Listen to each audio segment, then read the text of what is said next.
Yang dikasihi Tuhan, Shalom, selamat pagi. Shalom. Mari kita siap-siap mau menyembah Tuhan. Saya undang semuanya untuk bangkit berdiri. Kita percaya bahwa saat ini kita datang ke rumah Tuhan karena kasih Tuhan yang sungguh luar biasa bagi setiap kita. Amin. Apakah Bapak Ibu merasakan seminggu ini Tuhan Yesus sungguh baik, selalu menyertai kita? Amin. Saya mau lihat tangan-tangan yang merasakan kasih Tuhan, pemeliharaan Tuhan sepanjang minggu ini. Haleluya. Sekarang saatnya kita mau memberikan yang terbaik juga untuk Tuhan. Mau Bapak Ibu? Kita mau menyembah Dia, kita mau memberikan pujian yang terindah, pujian yang keluar dari hati kita sebagai ucapan syukur kita karena Tuhan Yesus yang sudah begitu baik. Mari saya pimpin dalam doa. Bapa, kami mengucap syukur Bapa untuk hari ini. Untuk hari yang sungguh Tuhan luar biasa Tuhan. Kami boleh dalam keadaan baik Tuhan. Semua Tuhan karena kasih-Mu, semua karena anugerah-Mu dalam hidup kami Tuhan. Dengan apakah kami dapat membalas kasih-Mu Tuhan selain puji dan sembah kami Tuhan. Thank you Yesus untuk semua penyertaan-Mu Bapa. Karena itu Tuhan, biarlah setiap pujian kami saat ini menyenangkan hati-Mu Tuhan. Mengalirlah pujian yang terindah dari tempat ini Tuhan ke tahta kudus-Mu Bapa. Kami siap Tuhan untuk memuji, memuliakan nama-Mu Tuhan. Oh haleluya Yesus. Shikana morakata kara, shikana morakata kara she. Kami sembah Engkau Tuhan.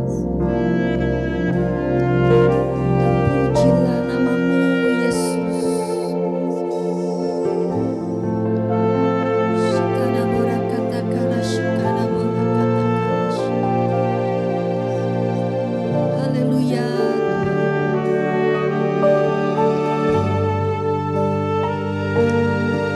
Morakata kara she.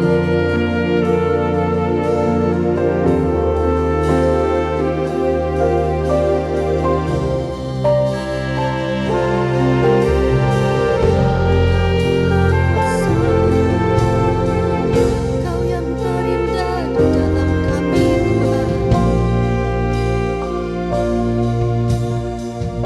Haleluya Yesus.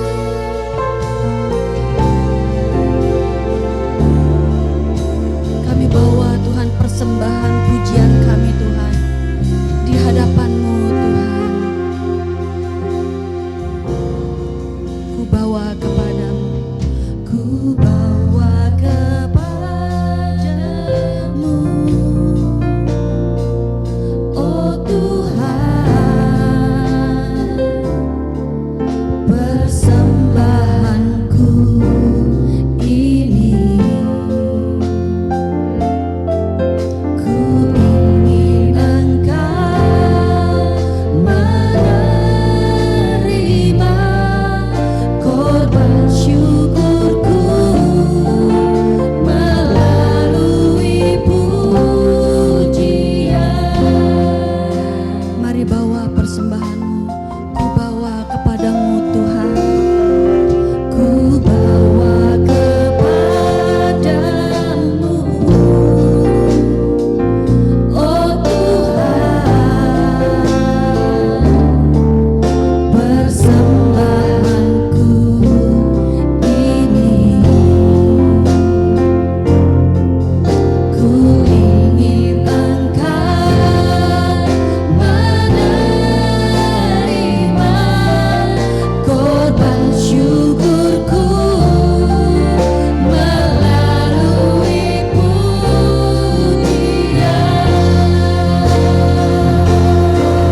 merasakan bahwa Tuhan Yesus mengasihimu.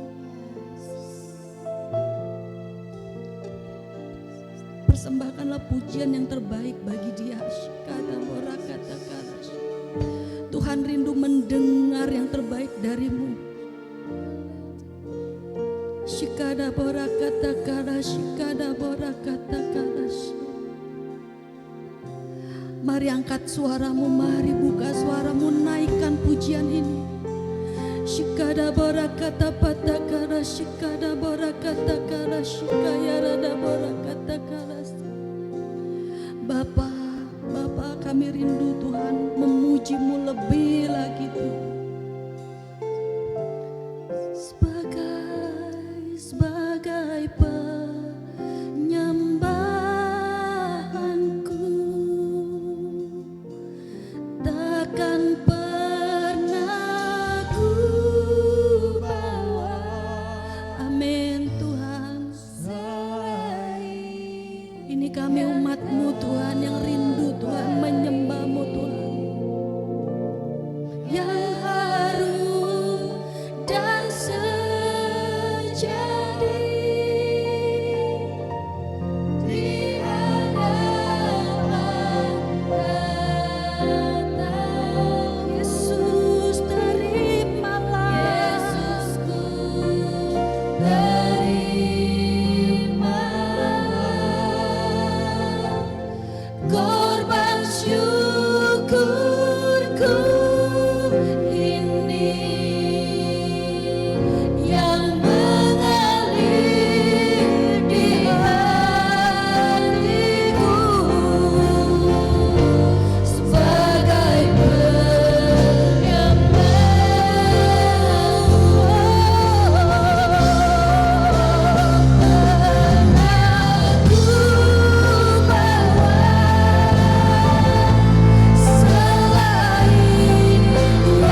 katakanlah sekarang.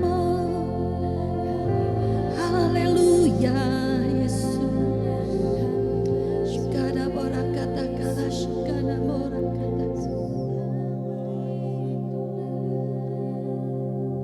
Shikada bora katakanlah shikada bora katakanlah she. Haleluya Yesus. Ku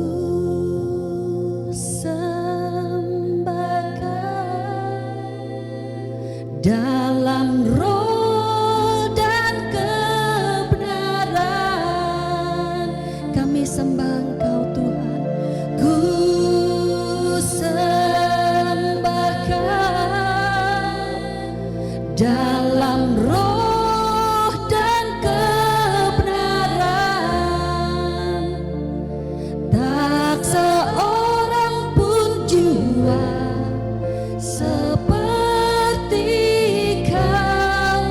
Yesus, ku sembah Kau, Yesus Allah kami.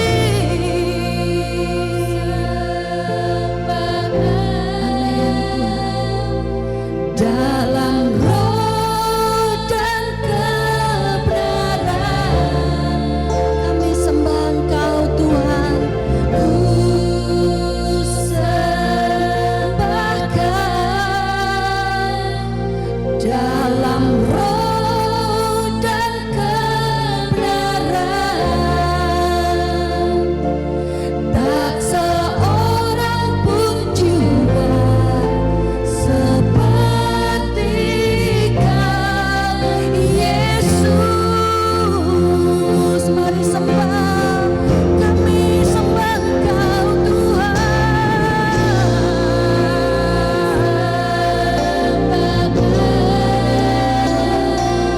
Dalam roh dan kebenaran, amin Tuhan.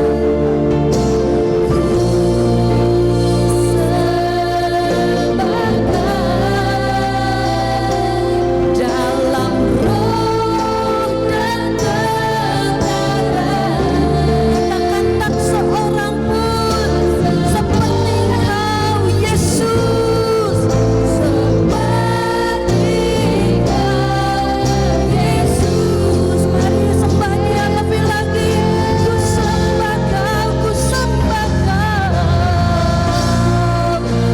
Sembah Kau dalam roh dan kebenaran. Haleluya. Ku sembah Kau dalam roh dan kebenaran, tak seorang pun jua seperti Kau, Yesus. Tak seorang pun seperti-Mu, Yesus. Tak seorang pun jua seperti Kau, Yesus. Sekali lagi katakan, tak seorang pun jua seperti-Mu, Yesus. Tak seorang pun jua seperti Kau, Yesus.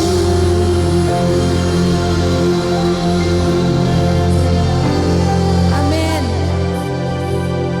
Benar saudara bahwa tidak ada seorang pun seperti Yesus. Amin. Karena itu setuju bahwa hanya Tuhan yang layak ditinggikan di tempat ini.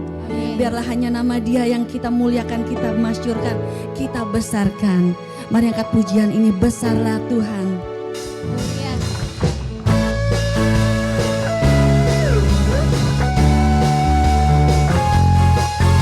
Haleluya. Besarlah Tuhan dan layak dipuji. Besarlah Tuhan dan layak dipuji. Besarlah namanya, kekalah kuasanya.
yang besar dalam kita, biarlah Dia yang semakin besar, yang semakin bertambah, kita yang semakin berkurang. Amin. Amin.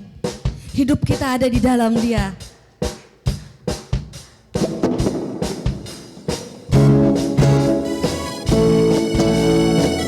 Haleluya.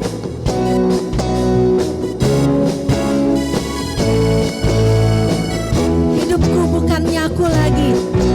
Hidupku bukannya aku lagi, tapi Yesus dalamku. Amin. Hidupku bukannya aku lagi, tapi Yesus dalamku. Amin. Biarlah Dia yang semakin bertambah, kita semakin berkurang. Amin. Haleluya. Yuk,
Kenapa tuh ya? Saya senang banget lagu ini karena ya itu iman saya dibangkitkan bahwa hidup kita bukan yang kita lagi. Kalau hidup kita bukan yang kita lagi, berarti kita nggak berkuasa dong atas hidup kita, betul? Dan ya udah nurut aja, ikut Yesus aja. Amin. Demikian juga saya percaya saudara semua sama-sama yuk kita semua makin setia mengikut Tuhan. Amin. Amin. Mari kita lebih lagi, kita mau siapkan hati kita. Mari kita terus menyembah Dia. Bapa, kami rindu terus Tuhan berada Tuhan dalam hadirat-Mu Bapa. Merasakan kasih-Mu Tuhan. Bertemu muka dengan-Mu Tuhan. Oh haleluya Yesus. Haleluya Tuhan.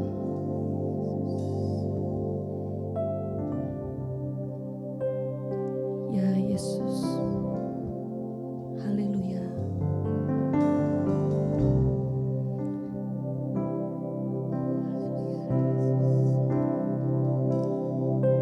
Saat indah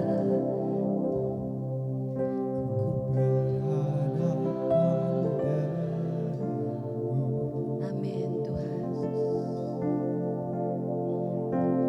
Memandang wajah-Mu, Yesus kekasih jiwaku. Amin Bapa.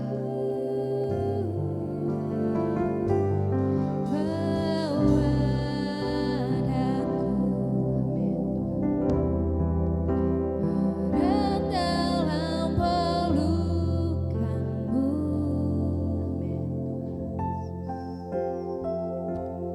menikmati kasih dan indahnya hadirat-Mu.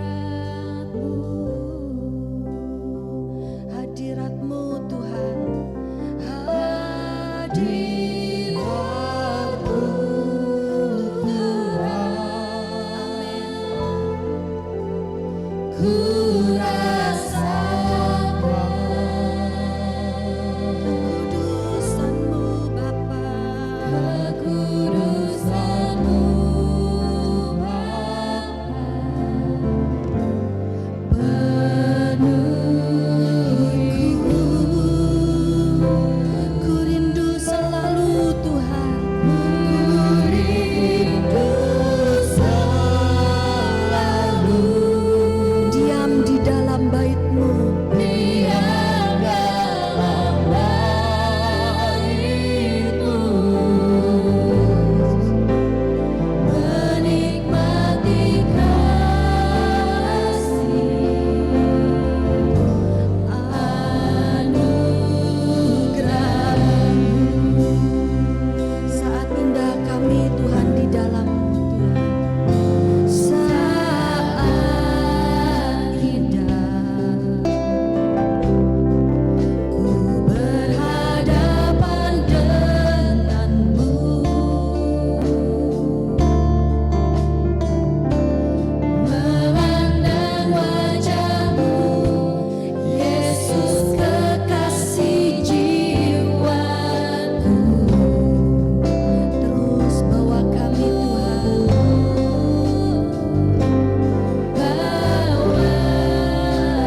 lebih lagi mengenal Engkau Tuhan, bertemu denganmu Tuhan, Allah pemilik kami. Shikada bora kata kara, shikada bora kata kara she. Haleluya Yesus.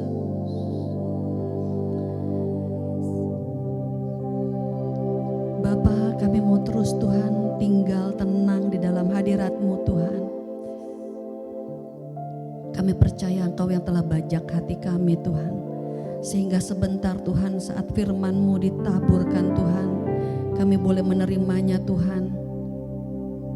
Diberkati Tuhan dengan setiap benih-benih firman-Mu Tuhan, bertumbuh Tuhan, berbuah, berakar teguh Tuhan di dalam Kristus Tuhan. Terima kasih Tuhan.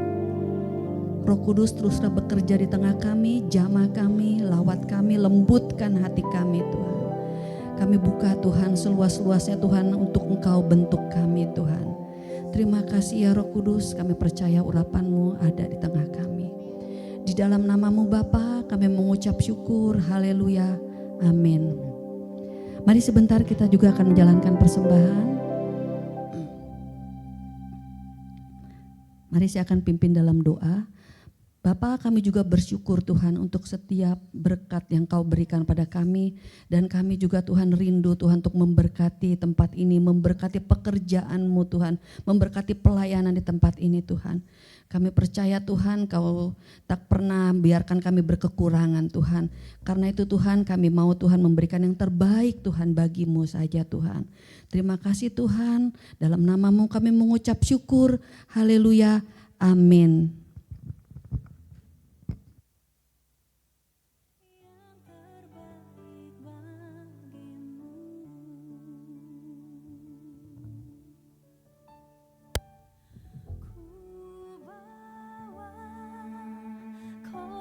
Syukur ke tempat kudus-Mu Tuhan, hatiku limpah dengan syukur sebab Tuhan baik selamanya. Ku bawa korban syukur ke tempat kudus-Mu Tuhan, hatiku limpah dengan syukur sebab Tuhan baik,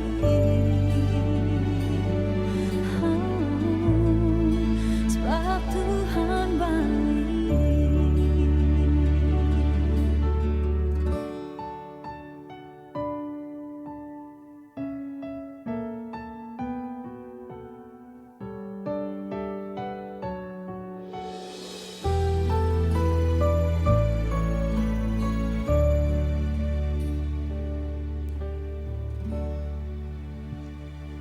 Shalom, selamat pagi semua. Ada sukacita? Haleluya. Lagu kita terakhir berkata bahwa kita hidup dalam anugerah Tuhan. Oleh anugerahnya kita diselamatkan. Tetapi enggak cukup sampai diselamatkan saudara ya. Kita menerima anugerah keselamatan tetapi Tuhan mau tidak hanya menerima. Tuhan mau kita menikmati. Amin. Apa saudara menikmati, apakah hari-hari hidup kita menikmati anugerah Tuhan? Amin. Amin semua. Haleluya. Itulah sukacita kita ya. Walaupun mungkin kebanjiran, begitu ya saudara. Walaupun kemarin-kemarin macet luar biasa, yang bekerja terganggu, aktivitas terganggu. Tetapi kita percaya lebih dari semuanya itu Tuhan memberi kepada kita anugerah. Dan kita menikmatinya. Amin. Jadi orang Kristen walaupun kena macet tetap sukacita. Walaupun kena banjir tetap ada damai sejahtera. Amin semua. Haleluya. Yuk kita mau dengar firman Tuhan. Tadi kita sudah berdoa ya untuk firman Tuhan. Jadi sekarang kita buka firman Tuhan hari ini dari kitab Matius pasal yang 20. Ya. Kita melanjutkan, minggu lalu kita membaca sampai dengan kisah di kebun anggur. Ya, selanjutnya ada 3 perikop dari pasal ke-20, yaitu pemberitahuan ketiga tentang penderitaan Yesus, bahwa Yesus akan pergi ke Yerusalem, akan diserahkan kepada imam-imam kepala dan ahli Taurat, dan mereka akan menjatuhi dia hukuman mati. Mereka akan menyerahkan dia kepada bangsa-bangsa yang tidak mengenal Allah, supaya ia diolok-olok, disesah, disalib, dan pada hari ketiga ia dibangkitkan. Dimulai dengan perkataan itu, saudara, ya, Yesus menyampaikan kepada murid-murid. Lalu selanjutnya di perikop berikutnya dikatakan ada permintaan dari ibu Yakobus dan Yohanes, ya, supaya mereka diletakkan Tuhan di kiri kanan Tuhan. Kita melihat di sini, saudara, ya, ketika Yesus berbicara dan mengajar, dirinya berangkat Yerusalem bukan buat jalan-jalan, tapi dia berangkat Yerusalem untuk diolok, disesah, lalu mati. Tapi bangkit. Ya, itu kan suatu berita yang sesungguhnya luar biasa. Itulah esensi kehadiran Tuhan di dunia. Bahwa itulah kehendak Allah buat hidup Yesus. Tetapi lain pikiran Tuhan, lain pikiran murid-murid. Ibu Yakobus dan Yohanes itu pun murid Yesus. Ya, menurut cerita, ibu dari Yakobus dan Yohanes ini adalah adik dari ibu Yesus, Maria. Jadi Yohanes, Yakobus itu sepupu, ya, sepupu dari Tuhan Yesus. Lain pikirannya, ya. Itu ada di Matius 20 mulai ayat 20 sampai ayat yang ke-28. Kita tidak bisa membaca semuanya, tetapi isi dari perikop ini betapa ibu dari Yohanes dan Yakobus berkata begini di ayat 21. Berilah perintah supaya kedua anakku ini boleh duduk kelak di dalam kerajaanmu, yang seorang di sebelah kananmu dan yang seorang lagi di sebelah kirimu. Kalau manusia begitu mikirnya, aduh terserah amat lah, Yesus mau mati, katanya mau bangkit, nggak tahu kedengeran, nggak tahu enggak itu. Apa yang Yesus sampaikan kepada murid-murid. Murid-murid lebih pusing, lebih sibuk memikirkan kita nanti dapat apa, itu minggu lalu. 1 dinar semua. Ya, di sini lebih jelas lagi. Anakku, dudukkan di kiri kananmu Yesus. Kalau engkau duduk di tahta. Mereka mikirin kedudukan. Mereka mikirin jabatan. Mereka mikirin apa sih yang bakal diberi. Tentu harus yang terhormat dong. Karena murid-muridmu ini, anakku 2 ini udah ikut engkau nih. Udah 3 tahun setengah nih. Kasih dong yang terbaik. Ya, manusia begitu, saudara, pikirannya jauh dari pikiran Tuhan. Tuhan bicara soal salib. Tuhan bicara soal kematian dan kebangkitan. Tapi manusia berpikir tentang apa yang akan diperoleh, yang tinggi, yang hebat, yang besar. Maka Yesus menjawab di ayat ke-22. Tetapi Yesus menjawab katanya, kamu tidak tahu apa yang kamu minta. Itu Yesus bilang, kamu gak ngerti apa yang kamu omong. Masa enggak ngerti kan gitu ya. Kan tadi jelas aku mintanya. Anakku yang 1 sebelah kiri, anakku yang 1 sebelah kanan. Tapi Yesus bilang kamu enggak ngerti yang kamu minta. Dapatkah kamu meminum cawan yang harus kuminum? Itu pertanyaan Yesus. Kamu pengen duduk di kiri kanan di tata Allah. Tahu nggak bahwa untuk itu kamu harus minum cawan yang kuminum?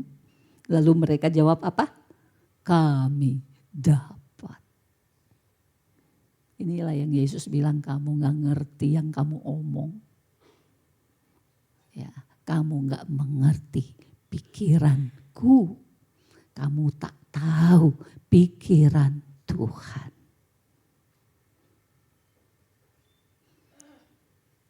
Yesus berkata kepada mereka ayat 23, cawanku memang akan kamu minum. Tetapi hal duduk di sebelah kananku atau sebelah kiriku, aku tidak berhak memberikannya. Itu akan diberikan kepada orang-orang bagi siapa Bapakku telah menyediakannya. Mendengar itu marahlah ke-10 murid yang lain kepada saudara itu. Marah kenapa? Berani-berani ngomong. Berani-berani nanya. Atau jangan-jangan iri juga. Ih, kamu ya udah minta duluan ya. Ngeduluin aja ya. Kita dibelakangin. Aduh, untung aja Yesus kagak ngomong iya. Yohanes di kiri, Yakobus di kanan. Coba kalau Yesus bilang iya, kita semua kagak kebagian. Kira-kira begitu yang ada di kepala murid-murid yang lain. Ya, nyodok dia, duluan dia. Ambil kesempatan dia. Terus kita dapat apa? Begitu saudara ya.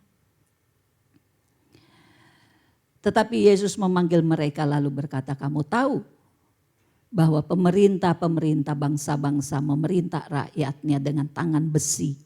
Dan pembesar-pembesar menjalankan kuasanya dengan keras atas mereka. Yesus tahu apa maksud pembicaraan mereka semua itu. Apa maksud marah dari 10 murid kepada 2 murid. Yesus mengerti mereka sedang bicara kedudukan. Mereka sedang bicara aku dapat apa. Aku pengen yang terbaik. Aku pengen yang tinggi. Aku pengen yang enak. Ya. 26, tidaklah demikian di antara kamu. Barang siapa ingin menjadi besar di antara kamu, hendaklah ia menjadi pelayanmu. Dan barang siapa ingin menjadi terkemuka di antara kamu, hendaklah ia menjadi hambamu. Sebab seperti anak manusia datang bukan untuk dilayani, melainkan untuk melayani dan untuk memberikan apa saudaraku? Nyawanya menjadi tebusan bagi banyak orang. Pikiran manusia termasuk kita orang percaya. Kalau belum mendapatkan terang Tuhan, mendapatkan pewahyuan Tuhan tentang kebenaran, tentang kehendak Tuhan, maka pikiran kita sama dengan kepikiran banyak orang. Yang dicari itu pengen yang terkemuka. Mungkin bukan soal jabatan, tapi paling enggak saya dihargai dong. Saya sih enggak mau lah dikasih jabatan A, B, C. Malah males kalau disuruh menjabat ya, karena ada tanggung jawab. Saya sih enggak perlu jabatan-jabatan. Yang penting dihargai. Sebetulnya sama aja. Ada jabatan, tidak ada jabatan. Orang-orang cari, dihargai. Tetapi tidak begitu kata Tuhan. Ya, Tuhan kita, Yesus, pribadi yang kita ikuti, pribadi yang kita mau taati, mengajar kita prinsip yang sangat berbeda. Manusia cari penghargaan, kedudukan itu karena penghargaan. Kalau kedudukannya tinggi, rasanya dihargai lebih tinggi. Tanpa kedudukan pun orang cari penghargaan. Nggak dikasih penghargaan, marah. ngambek, sakit hati, menjauh. Itu sama prinsipnya. Jadi hari ini kalau kita memang sungguh-sungguh pengikut Yesus, ya, lagu tadi kita berkata, ya, terpujilah Tuhan, ya. Lagu kita amat baik mengingatkan kita semua ini murid Yesus. Bahwa dialah akan semakin besar di dalam hidup kita. Dan kita semakin berkurang. Gimana caranya? Ya contoh ya peristiwa ini. Contoh ya ini. Prinsip ini. Buat Yesus hidupnya sebagai manusia adalah menghamba. Kalau engkau mau jadi yang terbesar, jadilah pelayan. Kalau engkau ingin dihargai, jadilah hamba. Itu kan sangat berbeda dengan prinsip hidup manusia. Jadi hamba kan rendah. Kalau gue pengen dihargai, ya jangan jadi hamba dong, ya kan? Jadi bos kalau bisa. Nggak bisa jadi bos ya jadi orang biasa, tapi ya nggak mau juga kalau disuruh kayak hamba. Jadi di sini kita mau belajar saudara-saudara, ya. Sehingga pada akhirnya perikop berikutnya Yesus menyembuhkan 2 orang buta. Jadi dari 3 perikop ini, perikop tentang pemberitahuan ketiga, penderitaan Yesus, perikop permintaan Ibu Yakobus dan Yohanes, dan perikop Yesus menyembuhkan 2 orang buta. Kita mendapatkan pelajaran yang berharga hari ini. Ya. Ini salah satu ayat yang tadi sudah kita baca, ya. Cawanku memang akan kamu minum. Ini terjadi juga sama murid-murid, ya. Tetapi hal duduk di sebelah kananku atau sebelah kiriku, aku tidak berhak memberitahukannya. Itu Bapa yang melakukan, ya. Lalu berikutnya. Berikut ini ada pelajaran-pelajaran. Ada 3 hal yang kita akan bahas hari ini. Pertama, bahwa ambisi membutakan manusia. Orang di dunia mengajar untuk kita punya ambisi. Ambisi akan kekayaan, ambisi akan kedudukan, ambisi apalagi saudara. Dunia mengajar begitu. Tetapi kita orang percaya, kita orang-orang bukan orang dunia. Kita orang percaya, orang-orang yang sudah dipindahkan oleh Tuhan dari gelap kepada terang yang ajaib. Dari kerajaan kegelapan, dunia ini bicara kerajaan kegelapan. Bedakan dunia dengan bumi. Kita hidup di bumi. Tapi bumi ini saudara ada satu sistem yang menguasai, itulah dunia. Dunia itu sistem yang menguasai bumi. Tapi kita bukan orang dunia di bumi ini.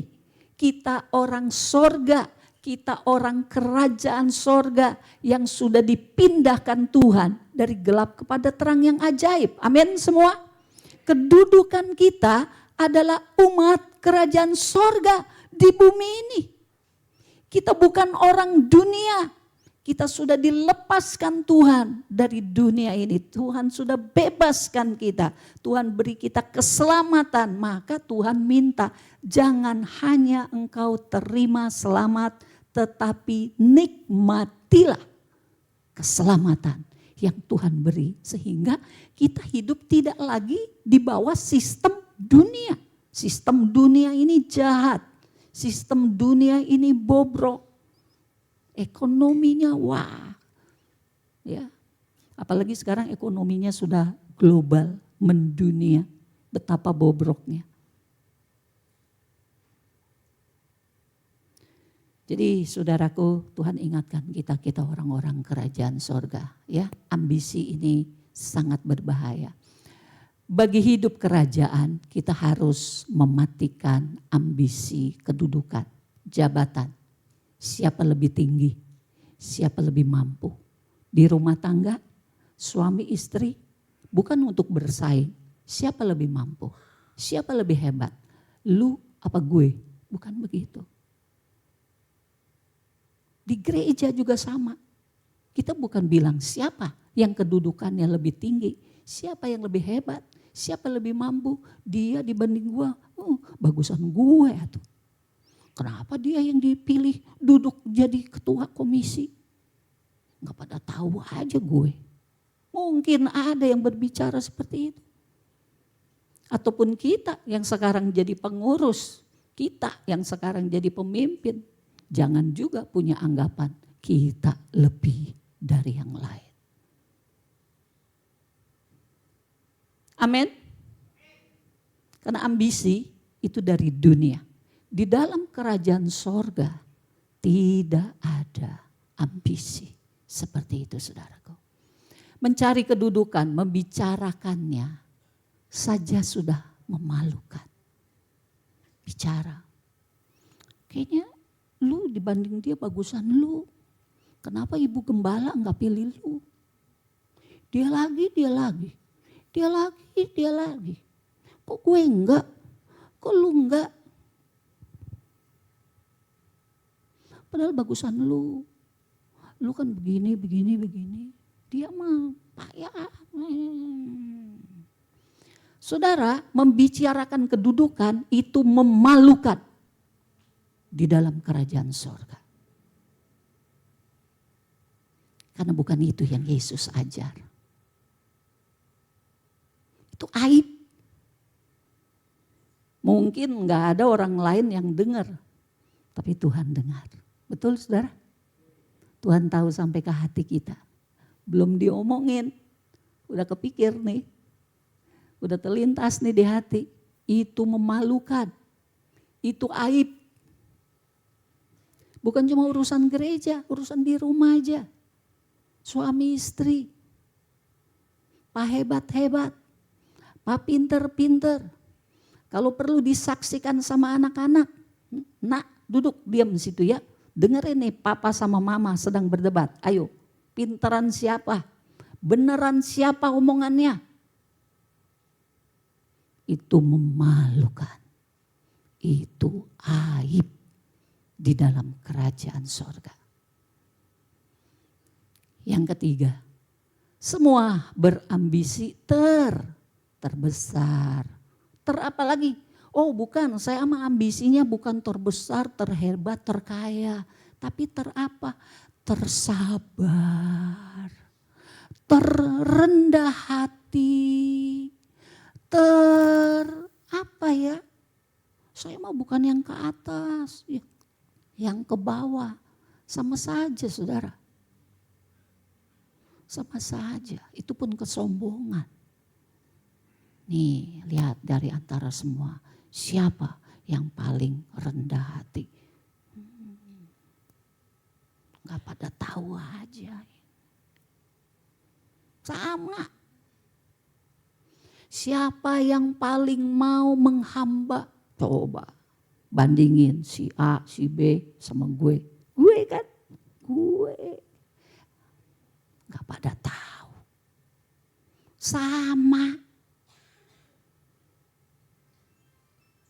Semua yang berambisi lebih besar, lebih hebat, lebih sabar, lebih menghamba, lebih rendah hati. Lebih adalah orang buta. Perlu kesembuhan supaya celik mata rohaninya. Mau di rumah, mau di kantor, mau di gereja, sama. Mari kita melihat diri kita masing-masing. Firman ini buat saya, buat pemimpin, buat pengurus, buat pelayan, buat kita semua. Dimanapun kita ada, apakah kita orang yang seperti ini? Ada ambisi yang membutakan mata rohani kita. Sehingga kita tidak bisa mengerti perkara ilahi. Sehingga kita tidak bisa mengerti perkara rohani. Yang dipikirinnya begini terus.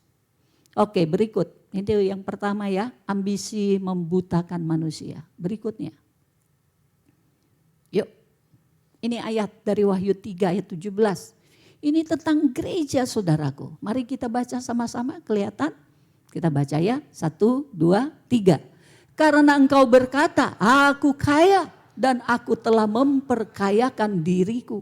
Dan aku tidak kekurangan apa-apa.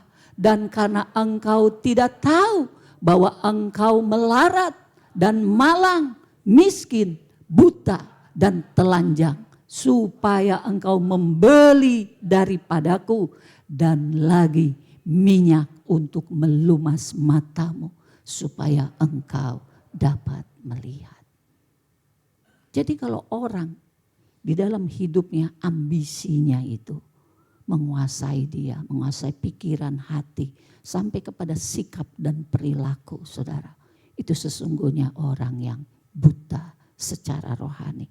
Sebagaimana Yesus di ayat 29 sampai dengan ayat yang ke-34 ketemu dengan 2 orang buta. Oke, berikut ya. Jadi ini keadaan gereja, saudara. Ya, Wahyu 3 bicara tentang surat Tuhan kepada malaikat gereja-gereja. Jadi ini gereja bisa jadi yang merasa kaya, merasa tidak kekurangan apa-apa. Sesungguhnya engkau melarat, kata Tuhan. Sesungguhnya engkau malang, engkau miskin, engkau buta dan telanjang. Jadi kasihan kalau gereja seperti itu keadaannya. Betul saudara-saudara? Ini bukan bicara yang jasmani, ini bicara yang rohani. Mari kita buka hati kita. Kita hari ini berkata, Tuhan, periksalah hidup rohani kami semua. Apakah kami tergolong dari orang-orang yang ternyata kasihan seperti itu? Oh, kami secara rohani ternyata melarat. Ternyata secara rohani kami buta. Kenapa buta? Buta itu tidak melihat. Tidak melihat apa? Tidak melihat kehendak Allah. Makanya Yesus di awal mengajar kita berdoa. Dia berkata apa? Bapa kami yang di sorga, dikuduskanlah namamu. Datanglah kerajaanmu dan jadilah datanglah kerajaanmu, kerajaan sorga. Kita sudah ada di dalam kerajaan sorga. Tapi sudah belum kita mengerti kehendak Allah. Ini penting. Kehendak Allah dalam hidup pribadiku. Kehendak Allah atas keluargaku.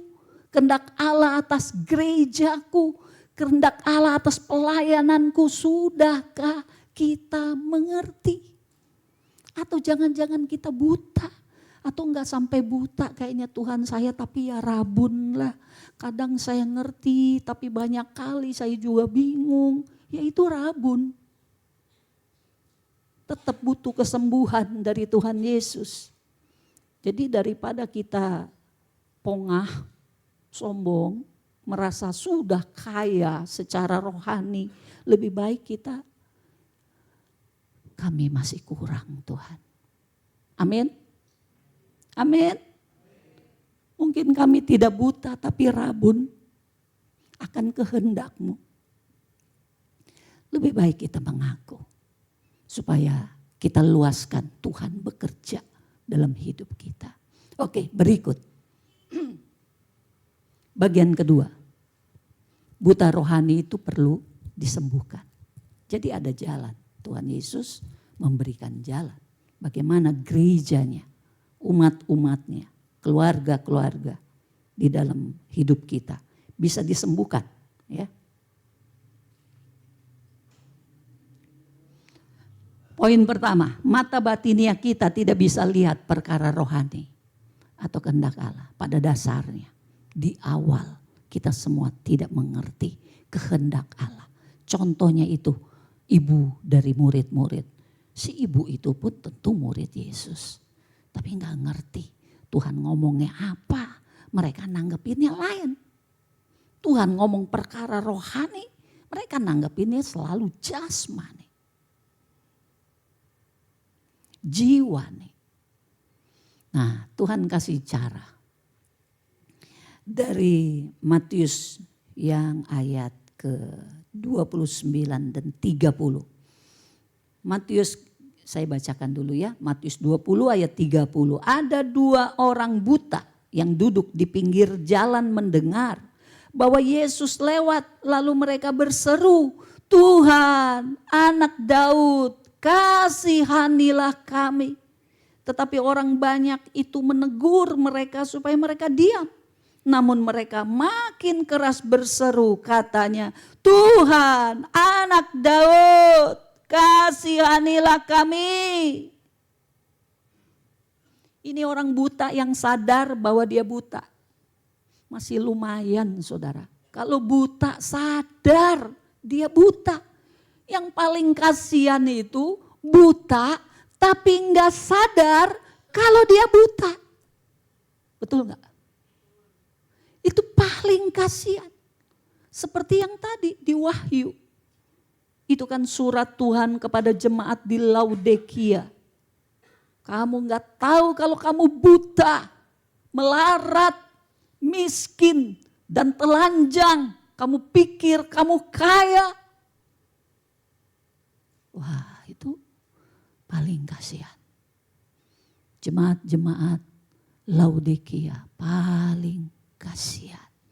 Mereka buta tapi enggak tahu kalau mereka buta. Jadi kedua orang buta ini sadar betul mereka buta, sadar betul mereka butuh Tuhan. Butuh Tuhan menjamah, butuh Tuhan bekerja. Sadar diri, siapa aku orang buta. Sementara aku dengar Yesus lewat, dia Tuhan, aku butuh dia supaya dia sembuhkan aku. Hari ini kita jemaat di tempat ini, Tuhan mau kita sadar siapa diri kita. Tuhan mau kita juga mengenal apa kehendak Allah. Tetapi kita tidak mungkin melihat apa jalan Tuhan kalau kita buta. Mereka orang buta ini adanya di pinggir jalan. Padahal Yesus berkata, mari semua ikutlah aku. Ikut aku berarti kita ada di jalan yang Yesus tempuh. Betul saudara? Yesus ke sana, kita ikut ke sana. Yesus diam, kita ikut diam. Yesus jalan lagi ke depan, kita ikut ke depan. Karena kita tidak buta dan tahu jalannya. Jadi sangat bermasalah kalau mata rohani kita buta. Kita tidak pernah tahu jalan yang Yesus lalui, yang kita harus ada di sana. Mulut kita berkata saya ikut Yesus. Mulut kita berkata saya iring Yesus. Tetapi perjalanan hidup kita menunjukkan kita buta karena kita tidak melihat apa sih sebetulnya yang Yesus mau dari hidup kita. Bukan sekedar pergi ke gereja terima baptisan. Bukan hanya itu. Masih banyak hal lain yang Tuhan mau mengatakan inilah kehendakku, inilah kehendakku, inilah jalanku bagimu, inilah jalanmu, ikutlah aku di jalan itu. Sama seperti murid-murid. Yesus ngomong dia akan disalib, murid-murid ngomong aku didudukan di mana. Ini murid yang buta, tidak mengerti kehendak Allah bagi hidupnya. Maka yang perlu dilakukan, kalau kita sejauh ini, kalau bertanya pada diri sendiri, kamu tahu nggak sebetulnya kehendak Allah dalam hidupmu apa? Paham nggak? Kamu bisa paham nggak apa yang Yesus mau lakukan 2 bulan ke depan atas hidupmu? Apa kerinduannya bagi kita? Apa yang dia mau kita prioritaskan dalam hidup? Paham nggak? Tahu nggak? Atau semua gelap? Gelap. Ke belakang gelap. Hari ini aku gelap. Besok gelap. Sebulan lagi aku gelap. Mau ke belakang, mau ke depan aku gelap. Oh buta saudara kalau kita gelap. Kita nggak mengerti kehendak Tuhan. Kamu pelayanan bagian apa? Ya aku pelayanannya bagian ini. Kamu paham enggak? Tuhan mau apa kamu ada di situ? Paham enggak? Ya enggak sih. Ya aku di sini ya karena ditunjuk. Ya aku di situ dah. Tuhan maunya apa? Enggak tahu. Enggak ada yang ngasih tahu. Hati-hati saudara. Kalau seperti itu jangan-jangan kita buta atau rabun lah. Rabun. Mari perhatikan hidup kita. Sekarang kita kerja. Tuhan mau apa engkau kerja? Apa yang Tuhan mau? Hari-hari setiap hari habis. Bangun pagi-pagi pulang malam. Masih lembur di rumah. Kerja. Tuhan mau apa? Tahu enggak? Kalau selalu kita jawab ya enggak tahu juga ya. Ya enggak jelas. Enggak ngerti. Enggak tahu gunanya, enggak tahu manfaatnya. Enggak tahu Tuhan maunya apa. Hati-hati saudara-saudara. Maka kita perlu menjadi orang-orang yang datang dengan sungguh-sungguh kepada Tuhan. Ini mumpung masih bulan Januari nih, betul ya? Ya, apa rencana Tuhan buat 2026? Kita mungkin tidak sepenuhnya tahu, tidak apa-apa. Tapi kita tahu kemana kita harus melangkah. Kalau kita ada di pinggir jalan Tuhan, seperti orang buta ini ada di pinggir jalan, biarlah kita berkata, Tuhan, tolong kami. Seperti ini, sembuhkanlah mata rohani kami. Mohon sama Tuhan, dengan hati yang tulus, dengan rendah hati kita sadar diri. Kita sadar diri siapa kita kalau enggak ada Tuhan. Seberapa hebat kita dengan kehebatan Tuhan. Jauh, ya, sejauh bumi dari langit. Maka kita jangan sombong, jangan tinggi hati, jangan lupa diri. Baiklah kita berseru bersama, Tuhan kasihanilah aku, sembuhkanlah aku. Aku ingin melihat jalan-Mu, kehendak-Mu, dan mengikut Engkau dengan benar. Amin. Amin. Siapa meminta dengan sungguh-sungguh kepada Tuhan, Tuhan akan sembuhkan. Maka kita bisa melihat kehendak Tuhan bukan karena kita pinter. Bukan karena IQ-nya tinggi, bukan. Bukan karena saya hebat dan berpengalaman, bukan. Tapi karena Tuhan sudah membukakan mata rohaniku sehingga aku mengerti perkara rohani.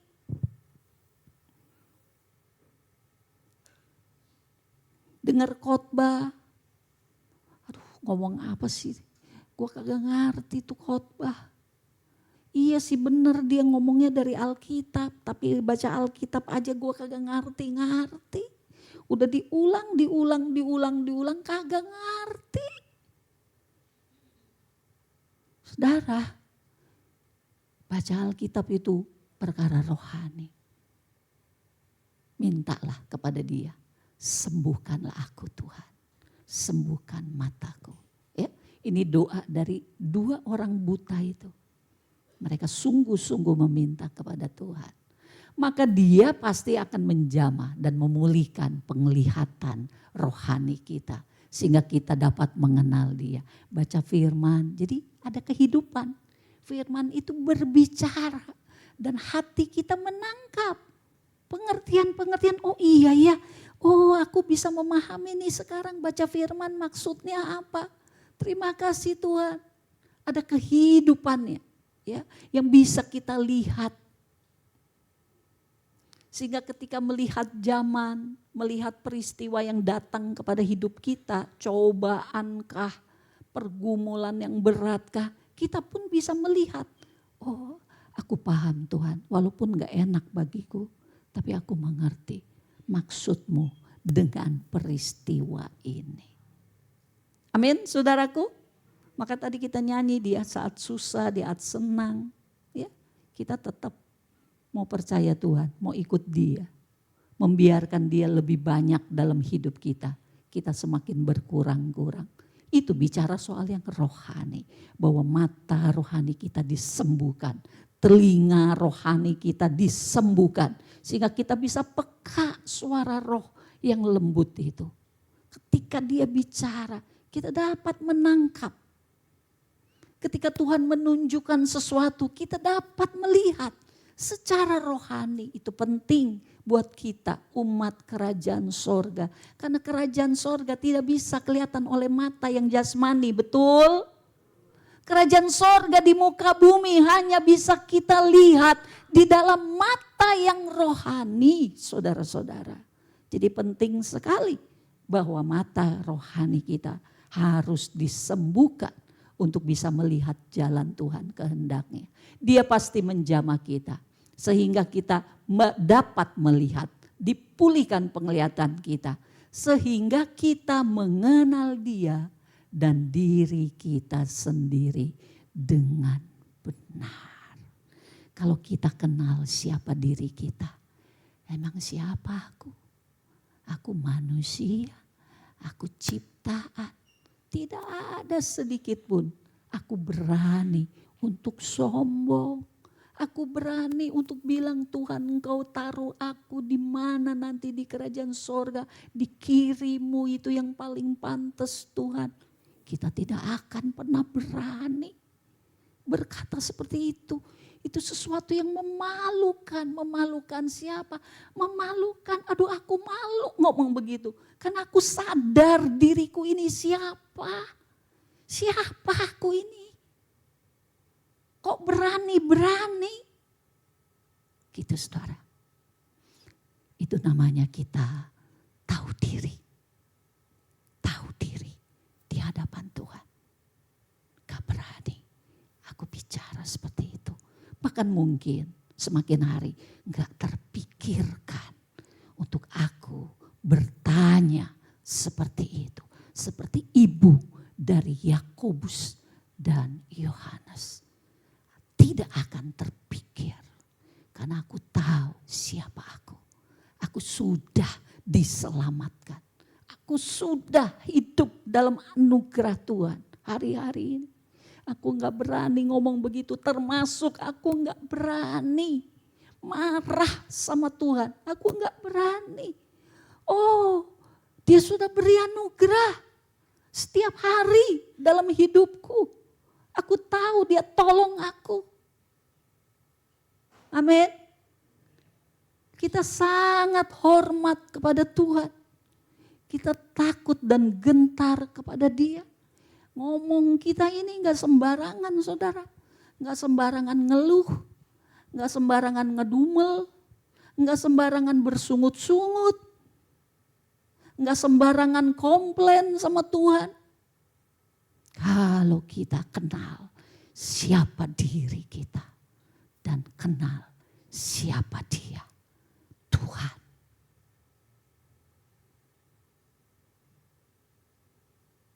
Lalu kita ikut Dia. Baiklah Tuhan, kemanapun Engkau membawa aku ikut.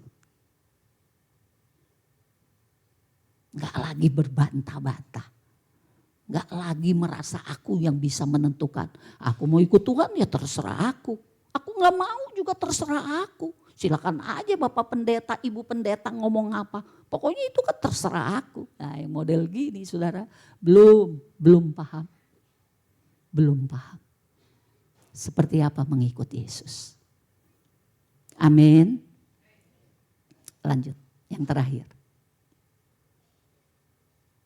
Kalau kita sudah disembuhkan, ya, mata rohani kita sudah bisa melihat perkara rohani. Pastilah kita tahu diri kita siapa dan tahu siapa Dia. Tahu juga kita menempatkan diri kita di dalam pelayanan. Pelayanan di rumah, kita tahu siapa kita. Tidak mengeluh. Aku tahu fungsiku di rumah itu apa. Aku jalani, bukan dengan sombong, bukan dengan minder, dengan sukacita. Ada anugerah Tuhan di sana. Begitu juga di gereja. Semua kita lakukan bukan dengan beban, tapi dengan sukacita. Karena pelayanan adalah penghormatan. Pelayanan kita itu kepercayaan dari Tuhan. Di rumah, di gereja, di kantor, dimanapun. Kalau kita bilang hidupku untuk melayani seperti Yesus berkata, ya memang kita semua umat kerajaan dipanggil untuk melayani. Dipanggil untuk bekerja sebagai pekerja kebun anggur Tuhan. Tidak ada yang menganggur, semua melayani. Maka pasti kita mau ikut dia. Amin. Banyak ambisi dan persaingan sehingga gereja mudah terpecah belah. Itulah gereja yang buta. Kasihan. Gereja jadi mudah terpecah. Beda pemikiran, beda opini. Udah, ngapain? Kita misah aja. Sebetulnya kita kan harus percaya bahwa Tuhan itu memberi kita roh yang sama. Betul? Tuhan beri kita roh yang sama, iman yang sama, Yesus yang sama, Bapa yang sama, Roh Kudus yang sama. Sebetulnya seharusnya ada prinsip kebersamaan, persekutuan yang manis, yang saling melayani, saling mengampuni, ya, saling mendoakan. Itu yang Tuhan mau. Tetapi kenapa bisa terjadi perpecahan? Karena ada ambisi-ambisi pribadi. Makanya tidak boleh lagi.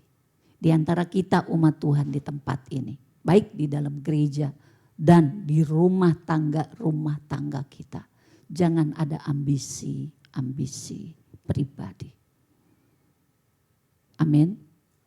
Biarlah hidup kita menurut kehendak Tuhan. Kalau Tuhan suruh kita A, lakukan A dengan sukacita. Bukan sebagai beban. Kalau Tuhan yang suruh kita lakukan B, lakukanlah dengan sukacita. Semua kita harus saling menjaga. Kita harus saling mengayomi. Harus saling merendahkan hati satu dengan yang lain. Berikan hati hamba, hati seorang murid. Maka pasti gereja akan terhindar dari perpecahan. Amin. Kedua,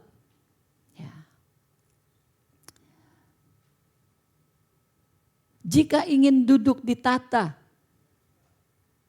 sebetulnya bukan hanya jika ingin, tapi siapapun murid Yesus harus siap minum cawan salib, nampak salib, dan kebangkitan. Ini sebetulnya yang Yesus sampaikan. Sampai 3 kali Yesus ngomong begini, aku akan ke Yerusalem untuk menderita. Aku akan mati, tapi hari ketiga aku bangkit. Tapi perkara ini terlalu tinggi buat murid-murid waktu itu. Mereka nggak paham, saudara-saudara. Ya. Dan Yesus berkata, aku harus siap dengan cawan salib. Demikian dengan kamu semua, murid-muridku. Apa sih cawan salib? Ya. Ini penting untuk kita mengerti karena nanti seminggu ini di dalam renungan kita akan ketemu dengan kata cawan salib. Apa itu? Ini bicara pergumulan Tuhan Yesus ketika dia di Getsemani. Ketika di hadapannya dia berdoa, Bapa kalau boleh biarlah cawan ini berlalu daripadaku. Tapi bukan kehendakku, biarlah kehendakmu yang jadi. Saudara, kita semua harus ngerti. Sebagai umat kerajaan sorga, ada yang namanya cawan, ada yang namanya salib. Salib bicara apa? Kemarin di doa saya udah ingetin, kita disuruh pikul salib, betul? Sangkal diri dan pikul salib. Sangkal diri paham ya? Apa yang ada di diri kita, kemauan kita, termasuk ambisi kita, itu harus disalib, disangkal. tapi ikut kepada kehendak Tuhan. Pikul salib itu artinya memikul kehendak Tuhan dalam hidup kita masing-masing. Di dalam panggilan Tuhan kepada kita masing-masing. Ya, karena Tuhan memanggil kita satu dengan yang lain berbeda-beda. Tidak mengapa dengan panggilan, jangan dibanding-bandingkan panggilan Tuhan dalam hidup kita. Asal kita mengenal saja panggilan Tuhan dalam hidup kita, kita mau pikul salib. Memikul kehendak Tuhan dalam hidup kita. Susah? Apa senang? Berbahagia? Atau ada penderitaan? Apapun itu. Asalkan kehendak Tuhan, aku mau memikulnya. Amin. Amin. Itulah pengikut Yesus. Jadi cawan salib, cawannya saudara, kita mungkin masih mau nego sama Tuhan. Tuhan, kalau bisa cawan ini berlalu. Kalau bisa penyakitku sembuhkan dalam nama Yesus. Kalau bisa beri aku pekerjaan ini. Kalau bisa anakku bagaimana? Banyak ya cawan. Satu pergumulan, satu penderitaan, satu yang gak enak termasuk yang enak. Karena ada cawan sukacita. Enak atau tidak enak kita masih bisa minta sama Tuhan. Mohon sama Tuhan jika boleh berlalu. Atau jika boleh aku meminumnya, aku mendapatnya, aku menikmatinya. Silakan. Tapi saudara bicara salib. Itu bicara kehendak Tuhan. Kehendak Tuhan atas Yesus, dia turun ke bumi untuk mati di kayu salib. Amin. Itu kehendak Allah. Yesus tidak bisa nego kehendak Allah. Makanya dalam doa Yesus, kalau boleh cawan ini berlalu, tapi biarlah kehendakmu yang jadi. Karena kehendak Tuhan namanya kehendak Tuhan, bukan kehendak kita. Kehendak Tuhan itu final dalam hidup orang percaya. Tapi kalau boleh nego cawannya boleh. Amin. Amin. Kita harus belajar membedakan. Yang aku ngomong sama Tuhan ini, apakah cawannya atau salibnya? Jika salibnya, biarlah kehendakmu yang jadi. Kenapa cawannya boleh dinego? Artinya kita masih bisa berdoa, memohon. Tapi kalau kehendak Tuhan sudah jadi, tidak boleh nggak boleh ngambek. Artinya itu kehendaknya yang jadi. Aku udah doa, percuma doa. Udah kamu gak usah doa. Kenapa? Aku doa udah kurang, gak kira-kira, udah pakai puasa, udah pakai segala macam. Gak dijawab tuh sama Tuhan. Salah. Doa kita Tuhan dengar. Tapi apakah cawan itu Tuhan izinkan tersingkir atau tidak? Biarlah kehendak Tuhan yang enak atau tidak tapi semuanya kata Tuhan akan mendatangkan kebaikan bagi yang percaya. Kalau nggak percaya nggak kerasa kebaikannya. Mana kebaikannya? Katanya kebaikan, nggak kerasa kebaikannya. Yang kerasa sengsaranya. Tuhan bilang akan mendatangkan kebaikan bagi yang percaya. Jadi itulah saudaraku, cawan salib. Sehingga kita nampak salib dan kebangkitan. Percayalah, Tuhan tidak mau kita sengsara terus menerus. Enggak. Seperti Yesus sempat sengsara di kayu salib. Tetapi kemudian dibangkitkan. Demikian kita. Kalau kita mau sangkal diri, pikul salib, ada waktunya kita dihidupkan.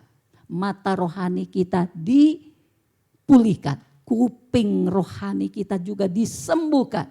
Maka akan terjadi kebangkitan rohani dalam hidup kita. Amin. Nanti kalau rohaninya bangkit, saudara akan merasakan wow. Ternyata mengenal rencana Allah itu indah di dalam hidup kita semua. Ya, haleluya. C, memikul salib adalah jalan untuk masuk ke dalam kerajaan. Mengalami banyak sengsara daging. Gak apa-apa toh kalau yang sengsara daging. Hah? Apa daging juga gak mau sengsara? Ya Tuhan bilang memang harus sangkal diri kan. Ikut Yesus mesti sangkal diri. Apanya yang disangkal? Ya dagingnya. Amin. Pelayanan juga harus sangkal. Amin. Jadi nanti di dalam pelayanan tuh kadang-kadang suka kerasa, ih kok dia kelakuannya kayak gitu sih? Ih kok dia ngomongnya kayak gitu sih, kok ngerendahin gue? Terus gimana kita?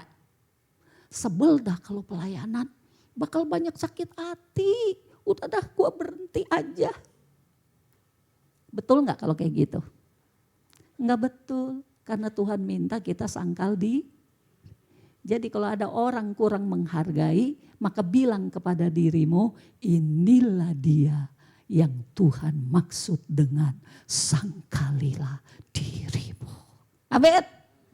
Kalau kita paham gak akan sakit hati, gak akan ngambek. Kalau ngerti inilah yang Tuhan maksud sangkal diri. Jadi semua yang siap melayani harus siap sangkal dan pikul. Enak tuh kalau udah ngerti. Matanya udah lihat. Enak. Begitulah jalannya kita mengikut Yesus. Maka kalau daging kita sudah disangkal sebagai hamba, ya, maka kita tetap menikmati kebebasan dan sukacita ilahi, bahwa anugerahnya dalam hidup kita itu luar biasa. Saya percaya kita semua alami pergumulan hari-hari ini di rumah tangga kita, di bisnis, pekerjaan, ya, anak-anak, suami, istri. Di pelayanan kita alami juga pergumulan, persoalan. Ingatlah selalu kalau mau ikut Yesus harus siap sangkal diri dan pikul salib. Itu dua itu artinya sangat dalam. Mari ikuti, mari jalani prosesnya. Maka sukacita yang dari sorga senantiasa menguatkan kita. Haleluya. Amin. Yuk mari. Tim PW maju ke depan. Kita mau datang kepada Tuhan ya. Bahwa hidup kita masing-masing. Dia mengenal kita. Dan dia mau kita lebih lagi mengenal dia. Di dalam menjalani hidup ini. Supaya bukan menjadi beban kehidupan kita ini. Tetapi menjadi satu proses. Proses mengikut Tuhan. Baik di rumah tangga. Baik di gereja. Proses. Belajar sangkal diri, belajar pikul salib, belajar mengenal kehendak Tuhan dan mengenal siapa saya ini. Mau menikmati anugerah Tuhan yang tiap-tiap hari selalu baru untuk hidup kita semua. Oh haleluya Tuhan Yesus. Kalau kita merasa ada Tuhan pada mataku ini kerabunan, kalau bukan kebutaan. Maka sembuhkanlah ya Tuhan, pulihkanlah. Sehingga aku dapat melihat seperti Engkau melihat ya Tuhan. Waktu yang ada tidak aku sia-siakan hanya untuk hidup duniawi. Tapi betul-betul sebagai umat kerajaan, aku mengerti kehendak-Mu. Haleluya. Aku melangkah jalani hidup ini bersama dengan waktu yang terus berlalu. Untuk apakah aku ada di sini Tuhan, kalau bukan untuk melayani-Mu? Inilah aku di hadapan-Mu Tuhan.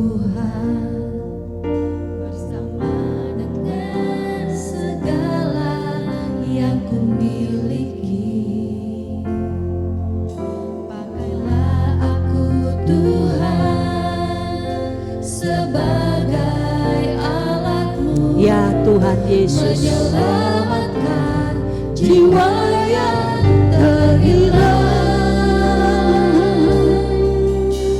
bangkitkan aku, bangkitkan aku, jadikan aku hamba-Mu yang setia. Bangkitkan aku, bangkitkan aku, jadikan aku hamba-Mu yang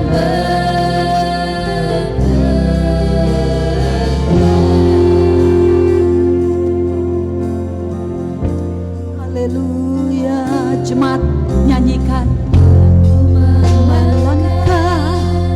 jalani Ya Tuhan, ini hidup kami setiap hari. dengan waktu yang Kami percaya terus ada Engkau, ada kehendak-Mu. untuk apakah aku Engkau tidak membiarkan di kami sini Tuhan, untuk melayani Tuhan. untuk melayani Dimanapun kami ada, di rumah, bahkan di gereja, kami semua hamba-hamba, aku kami semua pelayan-pelayan. hadapan-Mu Ya Tuhan, Tuhan, bersama dengan segala yang ku miliki. Pakailah aku Tuhan sebagai alat-Mu, alat-Mu, menyelamatkan jiwa yang terhilang.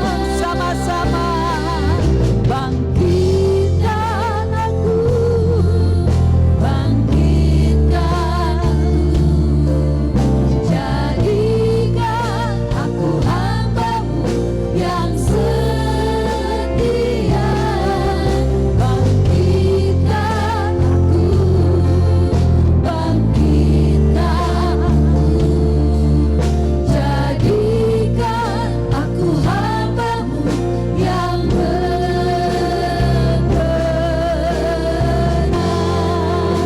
jemaat saja menyanyikan.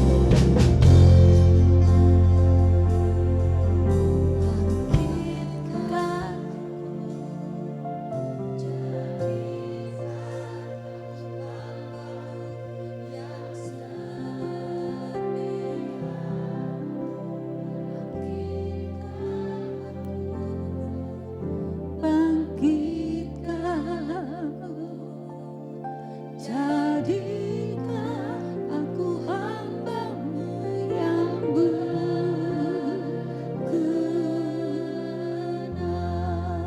Lagi katakan bangkitkan, bangkitkan kami Tuhan, sembuhkan kami Tuhan, pulihkan kami Tuhan.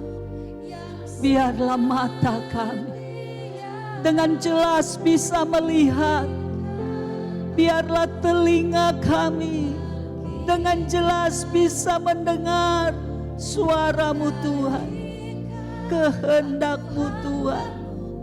Kami dapat melihat jalan hidup kami mengikuti Engkau. Jadikan aku hamba-Mu yang berkenan.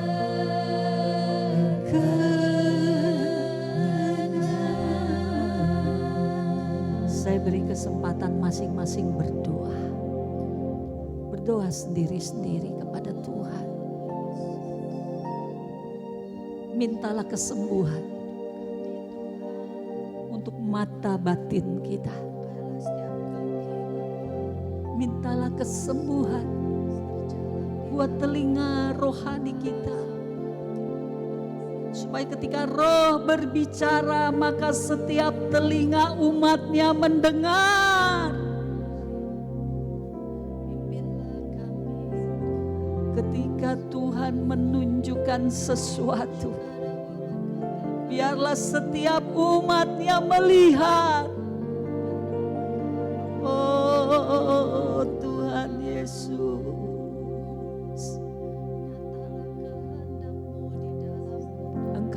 Tuhan kami yang mulia dan perkasa, yang sangat mengasihi kami, yang penuh dengan belas kasihan, bahkan anugerah-Mu ya Tuhan berlimpah atas hidup kami. Hari ini kami mendengar firman-Mu Tuhan. Tiliklah hidup kami masing-masing Tuhan. Kami mohon Tuhan, jamahan-Mu menjamah mata rohani kami. Menjamah Tuhan panca indera rohani kami. Jamahlah ya Tuhan, sembuhkanlah ya Tuhan. Kami mau menikmati ya Tuhan Yesus segala perkara rohani, sehingga kami dapat melihat, sehingga kami dapat mendengar apapun yang Engkau mau katakan, apapun yang Engkau mau perlihatkan untuk kami jalani di dalam hidup kami, khususnya di tahun ini, tahun 2026 ini Tuhan. Kami sudah lewati 1 bulan ini, kami akan melewati 11 bulan ke depan. Biarlah kami melihat, biarlah kami mendengar isi hati-Mu, rencana-Mu. Biarlah rencana-Mu jadi atas hidup kami semua.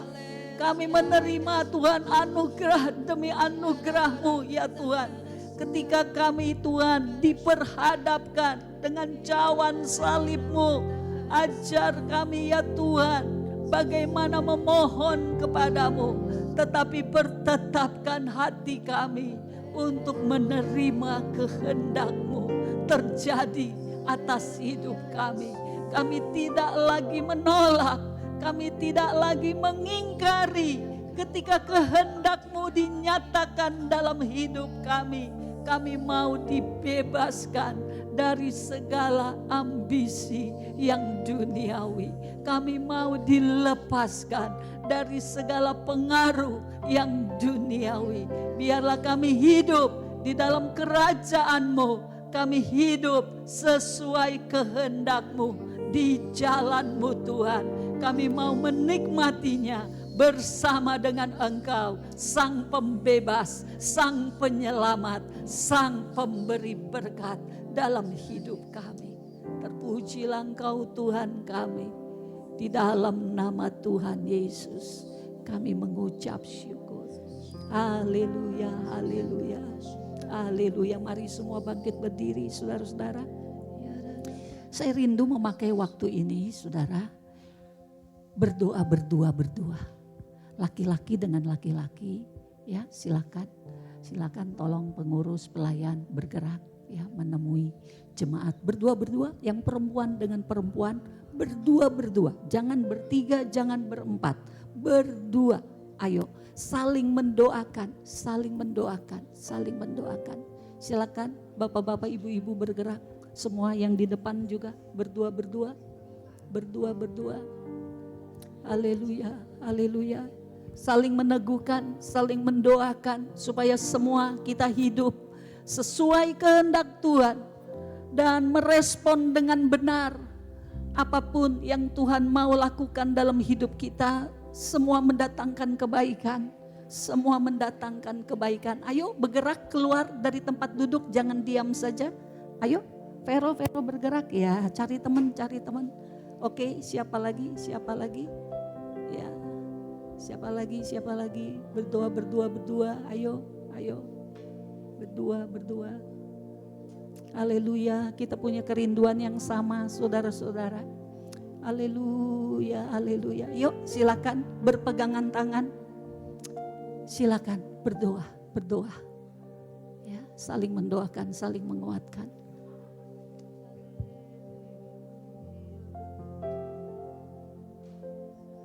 Jangan ada yang sendirian, ayo yang di sound system juga semua berdoa, semua. Haleluya.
berdoa bergantian ya, bergantian ya.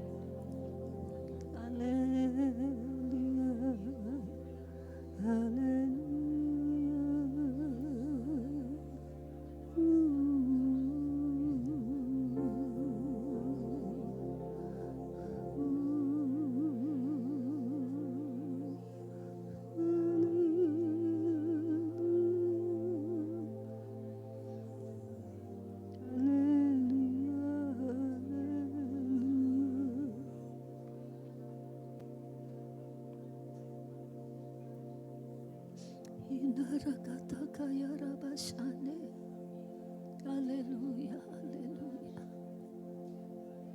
Oh Tuhan Yesus, terima kasih. Terima kasih. Senakarabasata kayarabasa. Haleluya, haleluya, haleluya.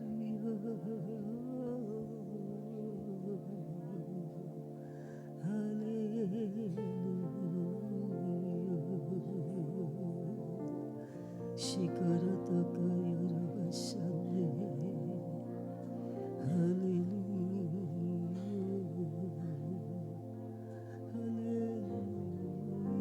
haleluya.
Haleluya.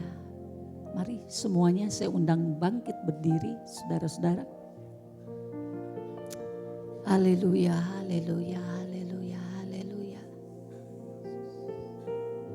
Terima kasih Tuhan Yesus. Terima kasih Tuhan Yesus. Terus Tuhan, Kau bekerja di dalam hati kami, di dalam roh kami. Bangkitkan roh kami Tuhan. Sembuhkan mata kami. Sembuhkan telinga kami. Sembuhkan mulut kami. Sembuhkan hidup kami Tuhan. Sehingga kami sungguh-sungguh menjadi murid-murid-Mu yang sejati. Kerajaan sorga betul-betul kami nikmati sebagai kerajaan-Mu Tuhan. Yang mendatangkan damai sejahtera, sukacita, kebenaran. Apapun kondisi kami hari-hari ini, sukacita-Mu tetap ada karena kami melihat rencana-Mu. Damai sejahtera-Mu tetap ada karena kami percaya Engkau menyertai. Kebenaran-Mu Tuhan diluaskan terjadi karena itu baik untuk mengubahkan cara pandang kami. Terima kasih Tuhan. Mari angkat tangan kita kepada Tuhan Yesus. Angkat hati kita kepada Dia yang maha mulia, yang maha mengasihi kita, yang senantiasa ada di dalam hidup kita masing-masing. Hari ini Bapa, kami menerima anugerah-Mu dari tata surgawi yang penuh dengan anugerah. Engkau limpahkan kepada kami, membawa mata kami dapat melihat segala pekerjaan-Mu yang baik di tengah-tengah keluarga kami, segala pekerjaan-Mu yang baik di tengah-tengah umat-Mu ini. Terima kasih Tuhan Yesus, terima kasih. Teruslah bekerja di dalam hidup keluarga kami. Ya Tuhan Yesus, teruslah bekerja, teruslah merawat, teruslah membentuk, teruslah mengubahkan hidup kami. Semakin hari kami semakin cocok dengan patron-Mu ya Tuhan. Semakin selaras dengan pola-Mu ya Tuhan. Terima kasih. Maka kami semua mengucap syukur, bersuka cita. Karena itu saudara-saudara, pulanglah sebentar di dalam kasih Allah, di dalam anugerah keselamatan, di dalam penghiburan dan kekuatan oleh Roh Kudus yang menyertai engkau dan keluarga masing-masing sampai kedatangannya kali yang kedua. Maranatha, Tuhan Yesus datanglah. Dalam nama Tuhan Yesus, haleluya, amin. Saya persilakan duduk saudara. Sebentar kita akan melihat beberapa pengumuman. Apakah ada, oke, baik. Selamat datang untuk Ibu Vivi Kurniati. Saya undang untuk bangkit berdiri Ibu Vivi. Selamat datang Ibu Vivi di GKP Yerusalem. Dan kami juga menunggu kehadiran Ibu di minggu depan. Amin. Selanjutnya.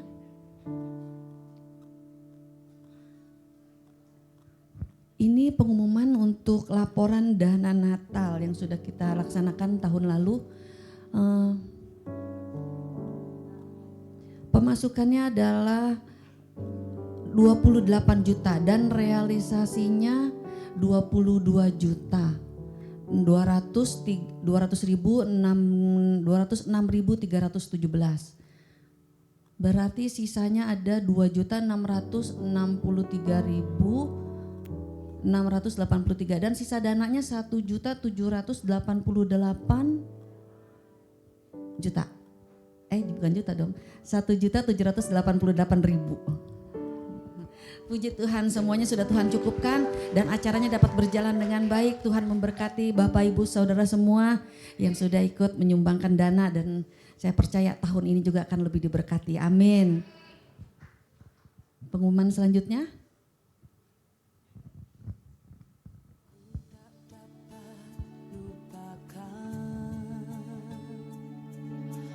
Kebaikan yang ku terima, pengorbananmu yang mulia, jadikan ku berharga. Kau tulus menerima aku apa adanya. Kekuatan kasih-Mu nyata memulihkan hidupku. Kau bukan Tuhan yang melihat rupa, Kau bukan Tuhan yang memandang harta. Hati hamba selalu Kau cari, biar Kau temukan di dalamku. Selama ku hidup, ku mau menyembah-Mu, sebab Engkau sangat berarti bagiku. Yang terbaik yang ada padaku, ku persembahkan kepadamu, Yesusku.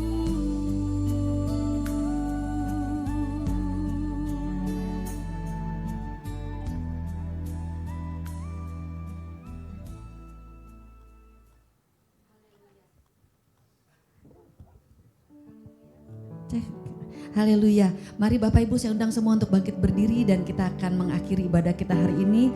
Mari kita angkat pujian ucapan syukur kita